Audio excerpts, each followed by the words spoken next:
इस कार्यक्रम के प्रायोजक हैं रोजगार डेवलपर्स। नमस्कार, पल्स 24 न्यूज देख रहे हैं आप मेरे यानी अक्षिता रावत के साथ और वक्त हो चला है नेशनल बुलेटिन का, लेकिन उससे पहले नजर डालेंगे हेडलाइंस पर। केंद्रीय मंत्री प्रहलाद जोशी ने लगाया इंडी गठबंधन पर आरोप, कहा पार्टियां संविधान का अपमान कर रही हैं। एसआईआर प्रक्रिया को लेकर अखिलेश यादव का बड़ा हमला, यूपी में 3 करोड़ वोट काटे जाने का लगाया आरोप। वोट चोरी नहीं वोट डकैती, केंद्र सरकार और चुनाव आयोग पर सलीम अहमद के गंभीर आरोप। तुम दोनों की मेहनत बहुत रंग लाई है बेटा, घर बहुत सुंदर बना है। ये मेरे पापा का घर। पता है, देख तेरे पापा की नेम प्लेट अपने हाथों से लगाऊंगा। नेम प्लेट तो लग चुकी पापा।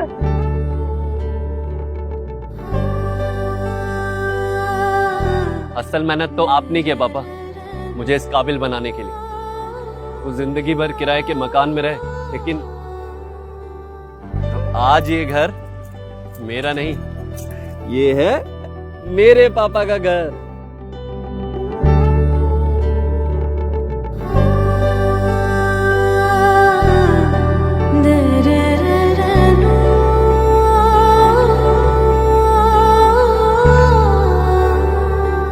उड़ान सपनों की, आंगन खुशियों का और साथ सकर्णी का।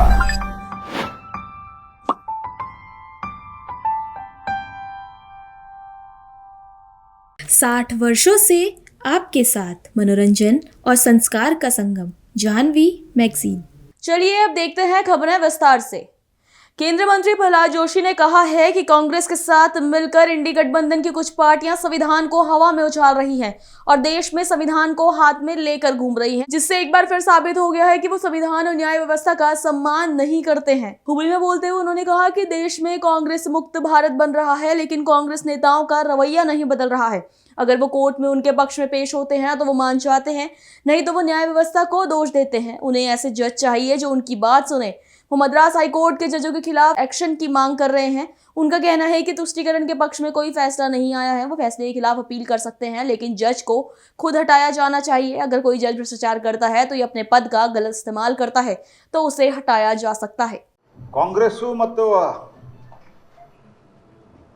ಕಾಂಗ್ರೆಸ್ಸಿನ ಸಹವಾಸದಿಂದ ಅವರ ಇಂಡಿ ಒಕ್ಕೂಟದ ಕೆಲವು ಪಾರ್ಟಿಗಳು ಯಾವ ರೀತಿ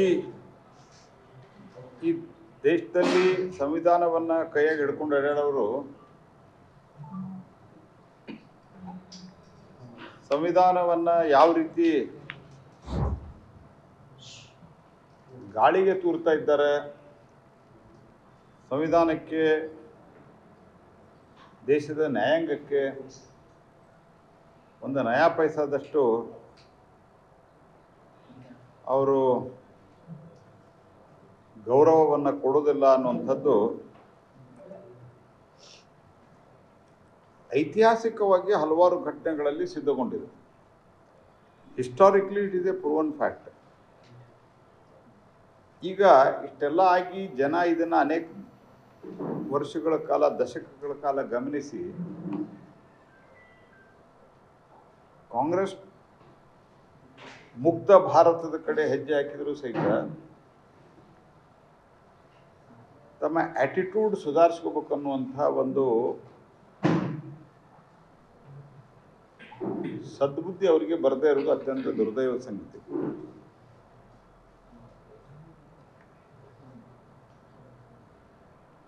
ನೀವು ಅವ್ರ ಪರವಾಗಿ ತೀರ್ಪು ಬಂದರೆ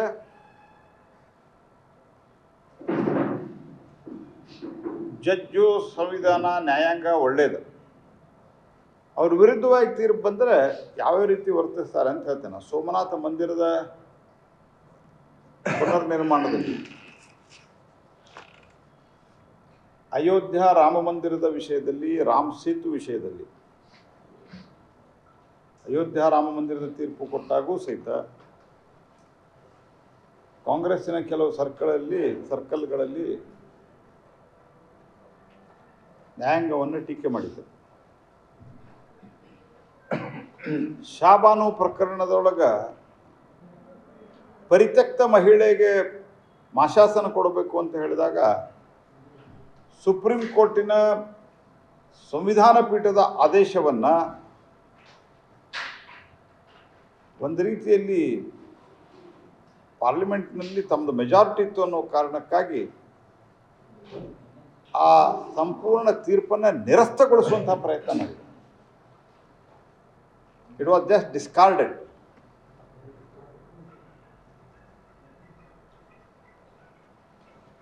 ಅಲಹಾಬಾದ್ ಹೈಕೋರ್ಟದ್ದು ಏನು ಮಾಡಿದ್ರು ಅಂತ ನಿಮ್ಗೆ ಗೊತ್ತಿದೆ. ಅಲಹಾಬಾದ್ ಹೈಕೋರ್ಟ್ ಜಡ್ಜ್ಮೆಂಟ್ ಬಂದಾಗ ಇವರಿಗೆ ತಾವು ಹೇಳುವಂಥ ಕೇಳುವಂಥ ನ್ಯಾಯಾಧೀಶರು ಬೇಕು.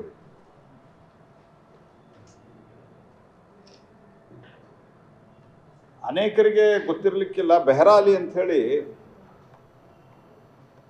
ಒಬ್ಬನ ಜಡ್ಜ್ ನೇಮಿಸಿದ್ರು ಕಾಂಗ್ರೆಸ್ ಪಾರ್ಟಿಯವರು, ಬೆಹ್ರಾ ಅಲಿ. ಆ ಬೆಹ್ರಾ ಅಲಿ ಮೊದಲು ಕಾಂಗ್ರೆಸ್ಸಿನ ರಾಜ್ಯಸಭಾ ಸದಸ್ಯರಾಗಿದ್ದರು, ಆಮೇಲಿಂದ ಹೈಕೋರ್ಟ್ ಜಡ್ಜ್ ಆದರು, ಮತ್ತು ಕಾಂಗ್ರೆಸ್ ಸೇರಿದ್ರು, ಆಮೇಲೆ ಸುಪ್ರೀಂ ಕೋರ್ಟ್ ಜಡ್ಜ್ ಆದರು.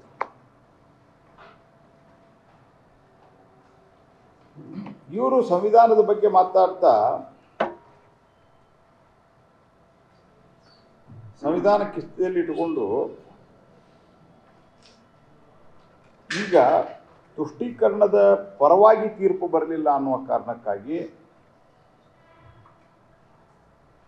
ಮದ್ರಾಸ್ ಹೈಕೋರ್ಟಿನ ನ್ಯಾಯಾಧೀಶರ ಮೇಲೆ ಅಲ್ಲಿ ತಮಿಳುನಾಡಿನ ತಿರುಪುರಕ್ಕಂಡ್ರು ಬೆಟ್ಟ ಅಲ್ಲಿ ಒಂದು ದೀಪಸ್ತಂಭ ಅದ. ನಾನು ತಮಿಳುನಾಡಿನವ್ರಿಗೂ ಕೇಳಿದೆ ಏನಿದೆ ವಿಷಯ ಅಂತ.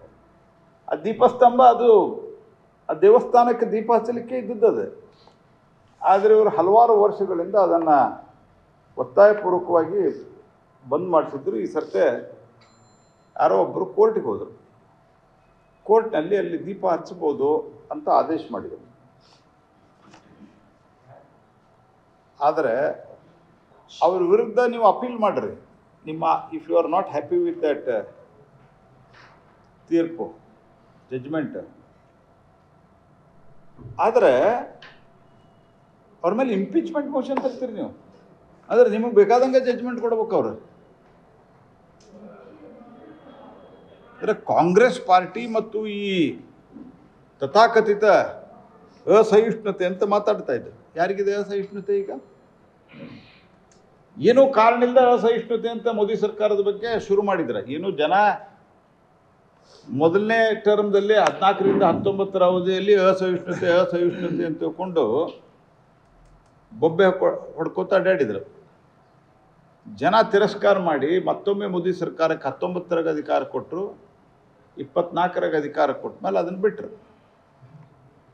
ಅದು ಈ ಅಸಹಿಷ್ಣುತೆ ಏನಿದೆ ಪರಮಾವಧಿ ಮೇಲ್ಮನವಿ ಸಲ್ಲಿಸ್ಯಾರ. ಅದಕ್ಕೆ ನಮ್ದು ಅಭ್ಯಂತರ ಇಲ್ಲ. ಸುಪ್ರೀಂ ಕೋರ್ಟು ಅಲ್ಟಿಮೇಟ್ಲಿ ಎಲ್ಲರೇ ಎಲ್ಲೋ ಒಂದು ಕಡೆ ಡಿಸ್ಪ್ಯೂಟ್ ಬಂದಾಗ ಇವತ್ತಿಗೂ ಕ್ರೆಡಿಬಿಲಿಟಿ ಉಳಿಸ್ಕೊಂಡಂಥ ಒಂದು ಕ್ಷೇತ್ರದ ಪೈಕಿ ನ್ಯಾಯಾಂಗನೂ ಒಂದು.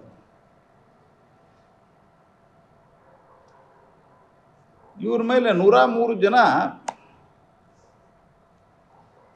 ಕಾಂಗ್ರೆಸ್ಸು ಮತ್ತು ಇತರ MP ಸೇರಿ ಇಂಪೀಚ್ಮೆಂಟ್ ಮೋಷನ್ ಕೊಟ್ಟಾರೆ. ಇಂಪೀಚ್ಮೆಂಟ್ ಮೋಷನ್ ಯಾಕೆ ಕೊಡ್ತಾರೆ? ಜಡ್ಜ್ಗಳನ್ನು ಹೈಕೋರ್ಟು ಮತ್ತು ಸುಪ್ರೀಂ ಕೋರ್ಟಿನ ಜಡ್ಜ್ಗಳನ್ನು ತೆಗೀಲಿಕ್ಕೆ, ಅಂದ್ರೆ ಅವ್ರ ಸರ್ವಿಸ್ನಿಂದ ತೆಗೆದು ಹಾಕಲಿಕ್ಕೆ, ಅವ್ರು ಮಿಸ್ಕಂಡಕ್ಟ್ ಇದ್ರೆ, ಅವ್ರು ಭ್ರಷ್ಟಾಚಾರದಲ್ಲಿ ತೊಡಗಿಕೊಂಡಿದ್ದಾರೆ ಅನ್ನುವಂಥ ಬಂದ್ರೆ, ಅವರು ತಮ್ಮ ಸ್ಥಾನದ ದುರುಪಯೋಗ ಮಾಡಿಕೊಂಡಿದ್ರ, ಅದಕ್ಕೆ ಇಂಪೀಚ್ಮೆಂಟ್ ಮಾಡಲಿಕ್ಕೆ ಅವಕಾಶ ಇದೆ, ವಾಗ್ದಂಡನೆ ಮಾಡಲಿಕ್ಕೆ.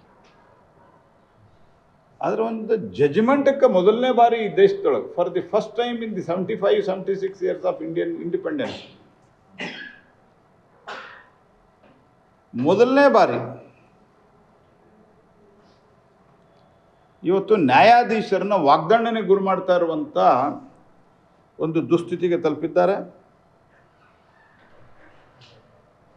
ಅಂದರೆ ಈಗ ನಾಳೆ ನಮ್ಮ ವಿರುದ್ಧ ಯಾರು ಅಕಸ್ಮಾತ್ ಜಡ್ಜ್ಮೆಂಟ್ ಕೊಟ್ಟರು, ಸಿದ್ದರಾಮಯ್ಯನ ವಿರುದ್ಧ ಏನಾದರೂ ಒಂದು ಜಡ್ಜ್ಮೆಂಟ್ ಕೊಟ್ಟರು, ಉದಾಹರಣೆಗೆ ನಾ ಹೇಳೋದು ಇತ್ತೀಚೆಗೆ ನನಗೆ ತಕ್ಷಣ ನೆನಪಾಗ್ತಾ ಇರೋದು, ಇಲೆಕ್ಟ್ರಲ್ ಬಾಂಡದಲ್ಲಿ ನಮ್ಮ ವಿರುದ್ಧ ಜಡ್ಜ್ಮೆಂಟ್ ಕೊಟ್ಟಪ್ಪ ಸುಪ್ರೀಂ ಕೋರ್ಟ್ನವರು. ನಮ್ಮದು ಮೆಜಾರಿಟಿ ಅದ ಅಂತೇಳಿ ನಾವು ಇಂಪೀಚ್ಮೆಂಟ್ ಮಾಡೋದು. ಇದರ ಬಗ್ಗೆ ಜನ ಭಾಳ ಗಂಭೀರವಾಗಿ ಪರಿಗಣಿಸಬೇಕು.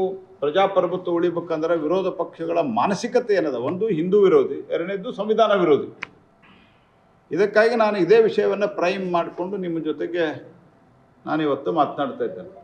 समाजवादी पार्टी प्रमुख अखिलेश यादव ने एसआईआर प्रक्रिया को लेकर केंद्र सरकार और चुनाव आयोग पर गंभीर सवाल खड़े किए हैं। अखिलेश यादव ने कहा कि जब बिहार में एसआईआर प्रक्रिया शुरू हुई तो सभी पार्टियों ने विरोध किया और मामला सुप्रीम कोर्ट तक भी गया। सुप्रीम कोर्ट के कुछ निर्देशों के बाद सरकार और चुनाव आयोग ने इसे मान लिया, लेकिन ये एसआईआर प्रक्रिया वोट जोड़ने के लिए होनी चाहिए, ना कि उन्हें काटने के लिए। जहां भी भाजपा हारती है वो वोट कटवा देते हैं। सुनिए और क्या कुछ कहना है अखिलेश यादव का।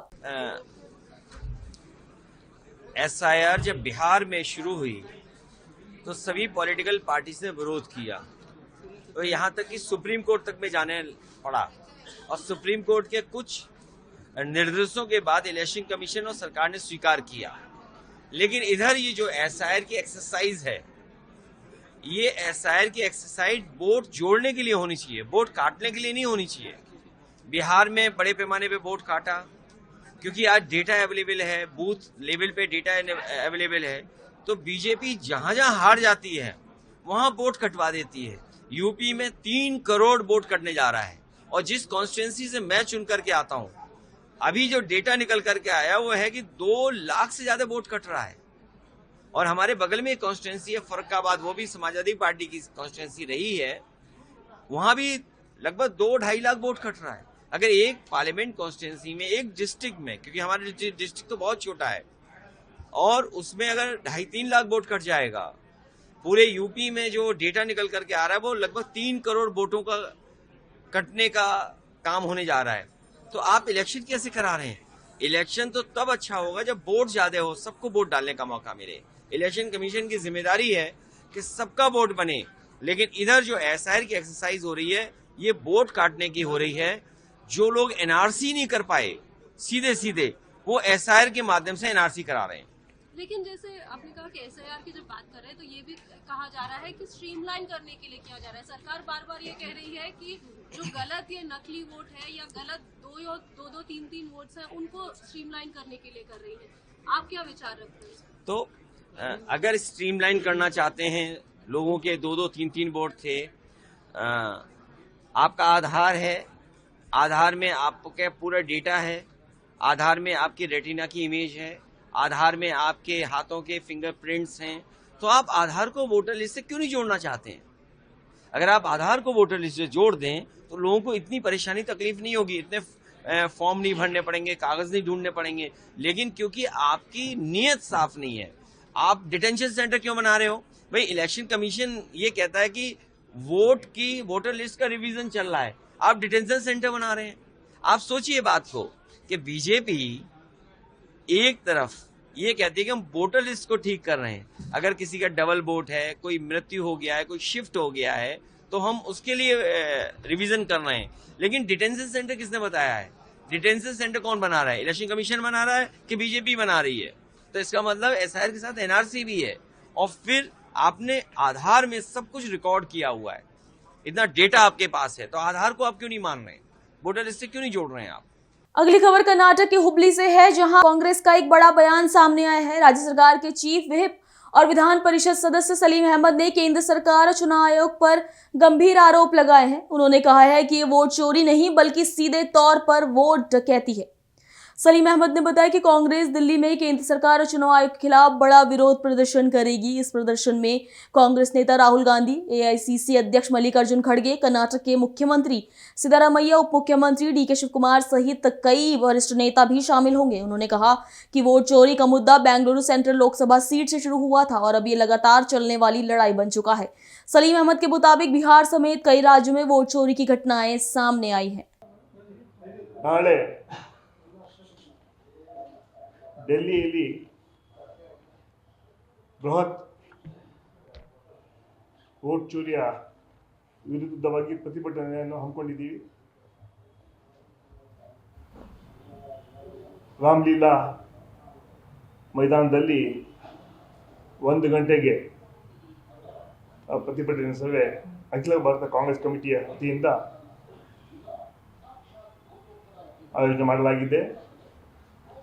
ಈ ಪ್ರತಿಭಟನೆಗೆ ರಾಜ್ಯದಿಂದ ಕನಿಷ್ಠ 10,000 ಜನ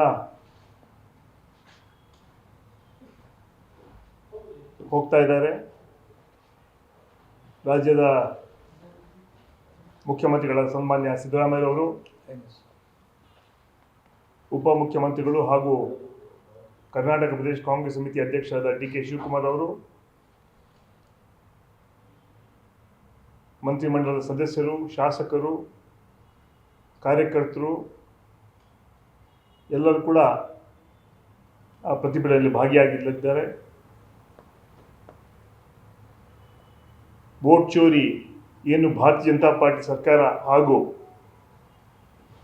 election commission of India vote ಚೋರಿ ಎಲ್ಲ ವೋಟಿನ ಡಕಾಯಿತಿ ಮಾಡಿದ್ದಾರೆ.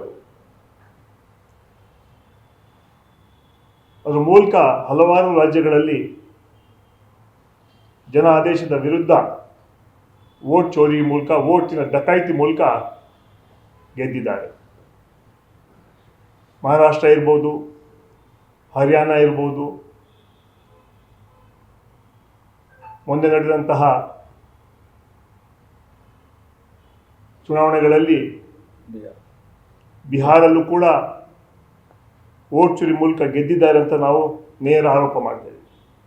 ಯಾಕಂತ ಹೇಳಿದ್ರೆ 96% ಸ್ಟ್ರೈಕ್ ರೇಟ್ BJPಗೆ ಮತ್ತು JDUಗೆ ಅಂತ ಹೇಳಿದ್ರೆ ಅದು ನಂಬಕ್ಕೆ ಸಾಧ್ಯ ಇಲ್ಲ. ನಿತೀಶ್ ಕುಮಾರ್ ಅವರಿಗೆ ಕಣ್ಣು ಕಾಣಿಸಲ್ಲ, ಕಿವಿ ಕೇಳಿಸಲ್ಲ, ಅದು ನಡೆಯೋಕ್ಕಾಗಲ್ಲ. ಯಾವ ಘನ ಕಾರ್ಯ ಮಾಡಿದಂಥ ಜನ ಇವತ್ತು ಅಷ್ಟು ಸೀಟನ್ನು ಕೊಟ್ಟು ಗೆಲ್ಲಿಸಿದ್ದಾರೆ ಅಂತ ಇವತ್ತು ಕೂಡ ಅವರ ಪಕ್ಷದವ್ರಿಗೆ ನಂಬಕ್ಕಾಗ್ತಾ ಇಲ್ಲ. ಆ ಹಿನ್ನೆಲೆಯಲ್ಲಿ ರಾಹುಲ್ ಗಾಂಧಿಯ ನಾಯಕತ್ವದಲ್ಲಿ, ಸನ್ಮಾನ್ಯ ಮಲ್ಲಿಕಾರ್ಜುನ್ ಖರ್ಗೆ ಅವರ ನಾಯಕತ್ವದಲ್ಲಿ ದೊಡ್ಡ ಒಂದು ಕಾರ್ಯಕ್ರಮ, ಪ್ರತಿಭಟನಾ ಕಾರ್ಯಕ್ರಮ ಡೆಲ್ಲಿ ಹಮ್ಮಿಕೊಂಡಿದ್ದಾರೆ. ರಾಹುಲ್ ಗಾಂಧಿಯವರ ಹೋರಾಟ ಕೇವಲ ಚುನಾವಣೆಗೆ ಮಾತ್ರ ಅಲ್ಲ, ನಮ್ಮ ಓಟು ನಮ್ಮ ಹಕ್ಕು, ಪ್ರಜಾಪ್ರಭುತ್ವ ವ್ಯವಸ್ಥೆಯನ್ನು ಸಂಪೂರ್ಣವಾಗಿ ಬುಡಮೇಲು ಮಾಡಿದಂತಹ ಕೇಂದ್ರ BJP ಸರ್ಕಾರ ಮತ್ತು ಎಲೆಕ್ಷನ್ ಕಮಿಷನ್ ಆಫ್ ಇಂಡಿಯಾ ಶಾಮೀಲಾಗಿ ಭಾರತೀಯ ಜನತಾ ಪಾರ್ಟಿಯ ಅಭ್ಯರ್ಥಿಗಳನ್ನು ಹಾಗೂ ಅವರ ಅಲಯನ್ಸ್ ಪಾರ್ಟ್ನರ್ ಅಭ್ಯರ್ಥಿಗಳನ್ನ ಗೆಲ್ಲಿಸುವಂಥ ಕೆಲಸ ಅವ್ರು ಮಾಡ್ತಾರೆ. ಹಿಂದೆ ಕಾರಣದ ಕೈಗಳಿವೆ, ದೊಡ್ಡ ಷಡ್ಯಂತ್ರ ಆಗಿದೆ. ಆ ಹಿನ್ನೆಲೆಯಲ್ಲಿ ನಮ್ಮ ಹೋರಾಟ ಆರಂಭ ಅಲ್ಲ, ನಿರಂತರ ಜನರನ್ನು ಜಾಗೃತಿಗೊಳಿಸುವಂತಹ ದೊಡ್ಡ ಕೆಲಸ ಕಾಂಗ್ರೆಸ್ ಪಕ್ಷದ ವತಿಯಿಂದ ರಾಹುಲ್ ನಾಯಕತ್ವದಲ್ಲಿ ನಡೀತಾ ಇದೆ. ನಿನ್ನೆ ತಾನೇ ಮಾಹಿತಿ ಸಿಕ್ತು, ಅಲನ್ ಕ್ಷೇತ್ರದಲ್ಲಿ ಗುತ್ತೇದಾರ ಮಗ ಶಾಮೀಲಾಗಿದ್ದಾನೆ ವೋಟ್ ಚೋರಿಯಲ್ಲಿ ಅಂತ ಮಾಹಿತಿ ಕೂಡ ಸಿಕ್ಕಿದೆ. ಒಟ್ಟಾರೆ BJPಯವರು ಎಲೆಕ್ಷನ್ ಕಮಿಷನ್ನ ತಮ್ಮ ಕಪ್ಪಿ ಮುಷ್ಟಿಲಿ ಇಟ್ಕೊಂಡು ಅವ್ರಿಗೆ ಎಲ್ಲಿ ಗೆಲ್ಲಿಸ್ಬೇಕು, ಹೇಗೆ ಗೆಲ್ಲಿಸ್ಬೇಕಂತ ಮಾರ್ಗದರ್ಶನ ಕೊಡ್ತಾ ಇದ್ದಾರೆ. ಇವತ್ತು ದೇಶದಲ್ಲಿ ಎಲೆಕ್ಷನ್ ಕಮಿಷನ್ ಬಗ್ಗೆ ಜನ ವಿಶ್ವಾಸ ಕಳ್ಕೊಂಡಿದ್ದಾರೆ. ಎಲೆಕ್ಷನ್ ಕಮಿಷನ್ ಆಗಿ ಉಳಿದಿಲ್ಲ, BJP ಕಮಿಷನ್ ಆಗಿ ಪರಿವರ್ತನೆ ಆಗಿದೆ. ಯಾವ ರೀತಿಯಲ್ಲಿ CBI, ED, IT ತನ್ನ ಮುಂಚೂಣಿ ಘಟಕಗಳಾಗಿ ಪರಿವರ್ತನೆ ಮಾಡಿಕೊಂಡಿದ್ದಾರೆ, ಅದೇ ರೀತಿ ಎಲೆಕ್ಷನ್ ಕಮಿಷನ್ ಆಫ್ ಇಂಡಿಯಾ ಅದನ್ನು ಕೂಡ ತಮ್ಮ ಹತೋಟಿಗಿಟ್ಕೊಂಡು ಚುನಾವಣೆ ಓಟನ್ನು ಕದಿಯುವಂಥ ಕೆಲಸ ಇವತ್ತು BJP ಕೇಂದ್ರ ಸರ್ಕಾರ ನರೇಂದ್ರ ಮೋದಿ ಅವರ ಆದೇಶದ ಮೇರೆಗೆ, ಅಮಿತ್ ಶಾ ಆದೇಶದ ಮೇರೆಗೆ ಮಾಡ್ತಾ ಇದ್ದಾರೆ. ಅದರ ವಿರುದ್ಧ ನಾವು ಹೋರಾಟ ಮಾಡ್ತೀವಿ. ರಾಜ್ಯದಲ್ಲೂ ಕೂಡ ಹೋರಾಟ ಮಾಡುವಂಥ ಕೆಲಸ ನಾವು ಮುಂದಿನ ದಿನಗಳಲ್ಲಿ ಮಾಡ್ತೀವಿ. अनूपपुर जिले के बिजुली थाना क्षेत्र में ग्रामीणों और श्रमिकों ने अदानी ग्रुप की परियोजना में काम कर रही ठेकेदार कंपनी के खिलाफ आंदोलन किया है। ग्रामीणों का आरोप है कि मजदूरों से 12 घंटे काम लिया गया, वेतन सरकारी गाइडलाइन के अनुसार नहीं दिया गया और कई लोगों को तो काम से भी बाहर कर दिया गया है। आंदोलन के बाद प्रशासन ने आश्वासन दिया, जिससे कि आंदोलन फिलहाल खत्म हो गया है। आंदोलन के दौरान ग्रामीणों और श्रमिकों ने हनुमान चालीसा का पाठ किया और मांग पूरी न होने पर जय घोष और मुर्दाबाद के नारे लगाए। ग्रामीणों का कहना है कि कंपनी की ब्लास्टिंग और प्रदूषण के कारण उनके घरों में दरारें पड़ रही हैं, पेयजल स्रोत दूषित हो रहे हैं और वातावरण में धूल का स्तर भी बढ़ रहा है। क्या नाम है? मैं चंदापन का ग्राम पंचायत मथौली सरपंच। यहाँ आप लोग आज पंचायत के लोगों के साथ धरना में क्यों बैठे हैं? और जैसे कि अभी आपने बता रहे थे, आपके द्वारा बताया गया था कि यहाँ पर पॉल्यूशन का सबसे बड़ी दिक्कत है और यहाँ पर ब्लास्टिंग होती है तो ग्रामीण अंचल तक, मतलब ग्रामीण लोगों का भी घर में ट्रेकिंग आती है, तो आपका इसमें क्या कहना है? देखिए, पॉल्यूशन का तो प्रॉब्लम है ही, बड़ी बड़ी हाई गाड़ियां चल रही हैं फुल लोडेड, और पॉल्यूशन रास्ते से लेकर के पूरे बस्ती होते हुए जा रही है गाड़ियां। दूसरी, हाई जितने भी विस्फोटक हैं इनको हमारे द्वारा बताया भी गया है, वीडियो भी भेजा गया है कि आप पॉल्यूशन जितने भी हाई वोल्टेज से ये लोग विस्फोट कर रहे हैं उसकी मात्रा कम करें, लेकिन आज तक नहीं हुआ है। ग्रामीणों में कच्चे मकान है, पक्के मकान है, सबके दीवारें जो है दरार पड़ चुकी हैं। ऐसी स्थिति हमारे क्षेत्र में काफी दिनों से हो रहा है। जैसे मुआवजे की बताते हैं कि मुआवजा भी इनको पूरा नहीं हुआ, उस पर क्या कहना है? मुआवजा इनका अभी आश्वासन पे आश्वासन दिया जा रहा है, डेट डिले किया जा रहा है कि मिलेगा, लेकिन इसका कोई भी बाय रिटर्न नहीं दिया जा रहा है कि कब तक मिलेगा। और भत्ता का भी बताते हैं 475 रुपए है, लेकिन 225 रुपए में इनको समझा दिया जाता है। मजदूरी का रेट जो है 467 रुपए है, लेकिन अभी किसी वेंडर के द्वारा 367 रुपए, कहीं 373 रुपए अभी पेमेंट कौन से कंपनी वाली आया है, पीएलसी की पेमेंट आई है 373 रुपए। सर, आज ग्रामवासियों की क्या मांग थी और किस लिए लोग धरना पे बैठे थे, और इन लोगों का क्या कैसा आश्वासन निकला कंपनियों के द्वारा, और आप भी आए थे और आप भी इनकी समस्याओं को सुना और क्या निदान इनका निकला, ये बताइए। जो यहाँ पर अभी जो धरना पर बैठे थे लोग, उनके मुख्य बिंदु जो उनकी जो मांगे थी, पहला था कि यहाँ से जो लोकल प्रभावित कृषक हैं, व्यक्ति हैं, उनको प्राथमिकता से पहले रोजगार दिया जाए और उसकी जो मजदूरी है, शासन निर्धारित मजदूरी है, वो दी जाए। और दूसरा है कि यहाँ से जो एक रोड बन रहा है उसमें जो भूमि प्रभावित हो रही है तो उसका विधिवत मुआवजा दिया जाए, जितनी जो भूमि प्रभावित हो रही है जिसके शक्ति, और उसके बाद रोड बनाई जाए। और सर, वो ब्लास्टिंग का जो चल रहा कि बहुत से ग्राम भी जैसे प्रभावित हो रहे हैं, उनके घरों पर दरार पड़ रही है, और तो इसमें क्या कहना है सर? इसमें अभी चर्चा हुई है कंपनी वालों से, तो वो उसकी जांच करवाएंगे, जिसकी तीव्रता है उसको कम करवाएंगे। जो ब्लास्टिंग है ना, उसके सर्वेयर आएंगे तो जांच करके उसकी जो कम से कम लेवल है जो उसका कम करवा के ब्लास्टिंग करवाएंगे। जनपद पंचायत छुरिया के ग्राम पंचायत बोरडीही में जल संरक्षण की भविष्य की चिंता करते हुए नाले में बोरी बंधान का कार्य किया गया। इस अवसर पर मुख्य रूप से संजय कुमार सिन्हा, अध्यक्ष जनपद पंचायत छुरिया, सहित कई अन्य लोग भी मौजूद रहे। सिन्हा ने उपस्थित जनों को संबोधित करते हुए कहा कि भविष्य की सुरक्षा, जल संरक्षण से आने वाली पीढ़ियों के लिए पानी सुरक्षित रहेगा। जल संकट से बचाव, पानी की कमी और सूखे जैसी समस्याओं को कम किया जा सकता है। कृषि को लाभ, सिंचाई के लिए पर्याप्त जल उपलब्ध होने से फसल उत्पादन भी बढ़ता है। पर्यावरण संरक्षण, नदियां, तालाब, झीलें और भूजल स्तर भी संतुलित बना रहता है। अभी के लिए इतना ही। खबरों के लिए बने रहिए पल्स 24 न्यूज के साथ। तब तक के लिए नमस्कार। तुम दोनों की मेहनत बहुत रंग लाई है बेटा, घर बहुत सुंदर बना है। ये मेरे पापा का घर। पता है, देख तेरे पापा की नेम प्लेट अपने हाथों से लगाऊंगा। नेम प्लेट तो लग चुकी पापा।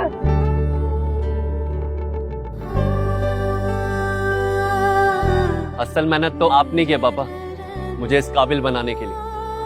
वो जिंदगी भर किराए के मकान में रहे, लेकिन आज ये घर मेरा नहीं, ये है मेरे पापा का घर।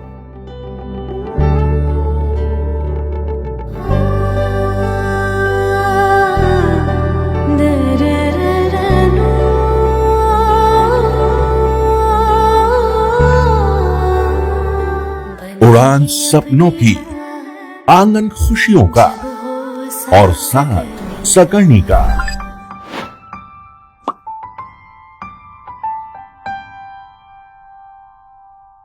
60 वर्षों से आपके साथ मनोरंजन और संस्कार का संगम, जाह्नवी मैगजीन। इस कार्यक्रम के प्रायोजक थे रोजगार डेवलपर्स।